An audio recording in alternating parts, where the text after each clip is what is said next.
questions for Coach. Again, we'll have a microphone passed around and name and affiliation with each question, please.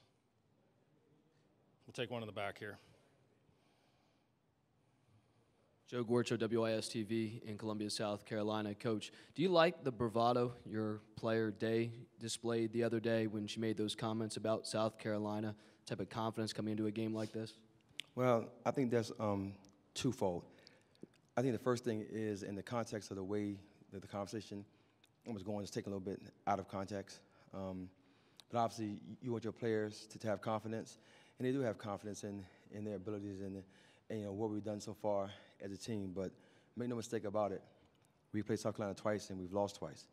So we understand that they are a great program and they play really hard. Their post players are all Americans and they're very deep at their position. So we understand what's at hand, and I really do believe that comment was taken a little bit out of context. We have a question in front. Kind of staying with that, Brian Hand, Spurs and Feather, do you feel like you can take anything from those games last year with that familiarity? Not really, because we lost them both. So we got to figure out a way to win the games. I thought the first game we played well and played well for about 36 minutes, and they changed their defense. They really caused us some problems, and we couldn't score anymore. Second game was just one of those things where they just came at us tough and made shots early, and it really spread us out and took advantage of some things that obviously she saw in the first game. Dawn's a great coach, and she's going to make adjustments to win basketball games and get her teams to compete at the highest level. So we got to give them all the credit. I mean, the game plan that we had in place obviously wasn't good enough for those two games, so we got to go to game plan number 3, and hopefully we can come out on top. We'll take a question in front here. Let's take one in front, and then we'll go in the back again.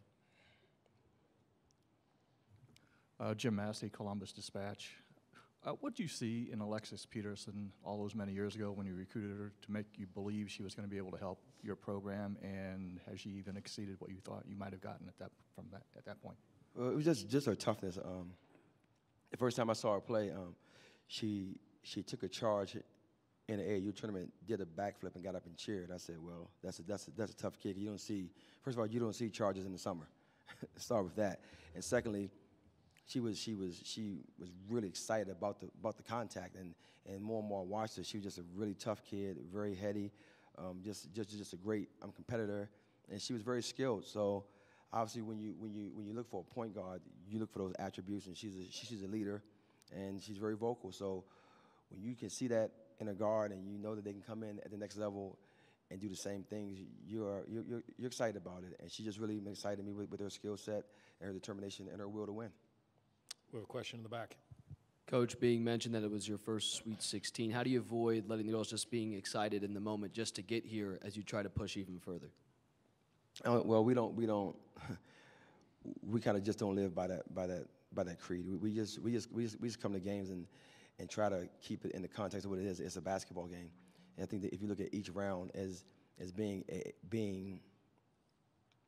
closer to a national championship, I think it makes you play hard. And we just try to focus on the end result. I think some people really get hesitant and reluctant about talking about winning championships, but I'd rather fail at doing something that I really want to do, trying to reach that goal, and not to have the encouragement to try to do everything you can to win it. And we just go game by game and try to take it step by step. And it's a process, and we understand that this is another step in the process. Down here in front first. Brian Hand, Spurs and Feathers, you talked about that season and you lost to South Carolina last year. This year you're pressing a little more, you've changed up some things. From your vantage point, what has led to y'all getting to this point this year? Well, it's just that we're trying to create offense with our defense, and that's the most important thing for us. As many easy shots as we can get in transitions, as many points off turnovers we can get, we're going to take them, and that's for us is just key to our success this year. It's just we've been applying more pressure. We've been applying it more frequently and in different looks, and we've had some success doing that. Question over here on the right. Hi, Lindsey Kramer from the Syracuse Post-Standard. To follow up on that question about the pressure, obviously they have 2 senior starting guards, which makes the equation a little bit more complicated. You're not just pressing some younger players not used to the spotlight. I know you have full confidence in your press and your defense, what you do, but when you have 2 experienced veterans that you're pressing, does that change anything at all in what you do and how you try to do it? No, It really doesn't. It's just about us doing it better. They have two guards that can really attack off the bounce. They can play at the rim. They can create opportunities on the back end for their teammates. So it's our responsibility to make sure we can keep pressure on them, seal good traps, and rotate and run through the back end of our press. So they are very good guards. I thought they handled it pretty good the second time we played them. And we got to do a better job of just doing what we do well, and that's pressing in and really getting up and down the floor. In the back. I think I heard you correctly after the Albany game that you went to sleep 10:30 the night before because you were that confident. What time are you planning on going to sleep tonight before tomorrow's game? Haven't slept yet.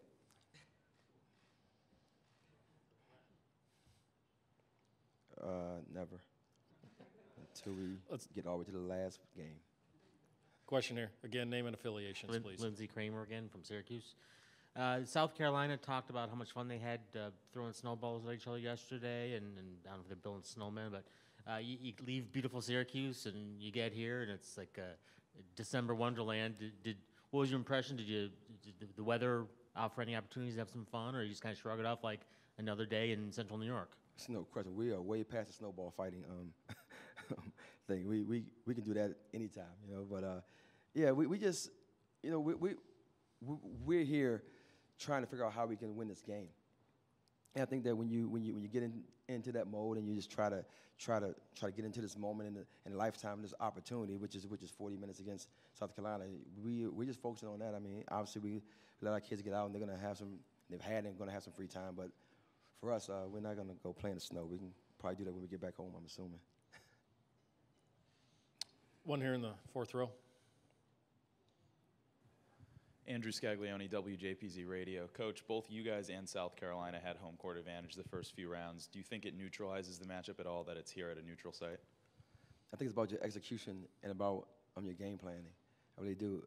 I think that when you get to this time of year, there are 16 really good basketball teams left playing. And whoever can execute their game plan and play hard and you know, understand the importance of every possession, I think that's who wins the games. Back row. Name and affiliation, please. Joe Gorcho, WIS-TV in Columbia. Having faced South Carolina last year, I just wondered, does it give you guys an advantage in terms of going against their bigs, Atlanta Coates, Asia Wilson? Do you feel more confident in your players' ability maybe to handle what those two can do in the post this time around? Well, at least we are familiar with them.